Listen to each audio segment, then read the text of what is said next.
We went on a 2-week road trip across southern Xinjiang in China. Here is how it went. The next morning, after having breakfast at the hotel, we checked out, loaded the car, mounted our dash cam, and left Urumqi. The plan was to drive southeast to visit the Thousand Buddha Caves, and then, time permitting, to explore the Kumtag sand dunes about 60 kilometers past the Thousand Buddha Caves.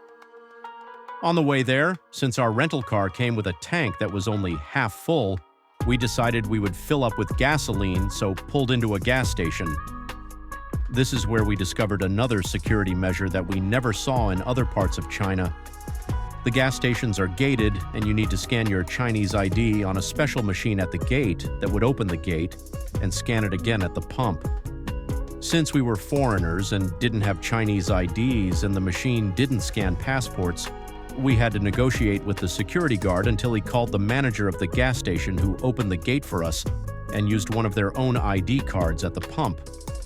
This process was repeated 3 more times during our trip each time we filled up, and we got used to it, especially that everyone involved was always very nice and helpful. As we continued, we drove through a huge wind farm that lasted tens of kilometers where all we could see were windmills. The scale was remarkable. The landscape was also very diverse, from large flat desert to valleys and hills. It was definitely very scenic to the point where, because we were so distracted with the views, we missed the highway exit that would take us to the Thousand Buddha Caves. So we decided to continue on to the sand dunes first, since the nearest exit for us to turn around was 30 kilometers away, halfway to the sand dunes. As a result of this change of plans, we drove by a small local market which seemed interesting enough to explore, so we stopped and walked around the market. This was our first real interaction with local Uyghurs on the trip, and where we were welcomed with genuine friendliness. We were even interviewed, well, kind of interviewed, and featured on their local town's social media posts.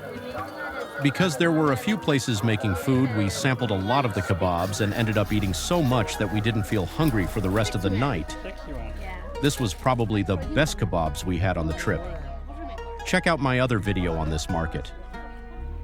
After leaving the market, we drove to the entrance of the sand dune scenic area, where we found out that we could drive ourselves into the dunes, so we paid the entry tickets and entered.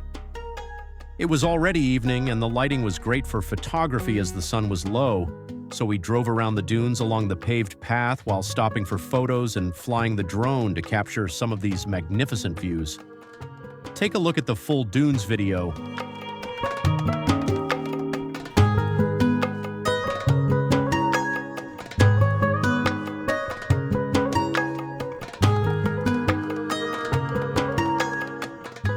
We stayed at the dunes until the sunset and then started making our way to our stop for the night and drove 100 kilometers to our hotel in Turpan, where we checked in, reviewed some of the images we took, then went to sleep for the night.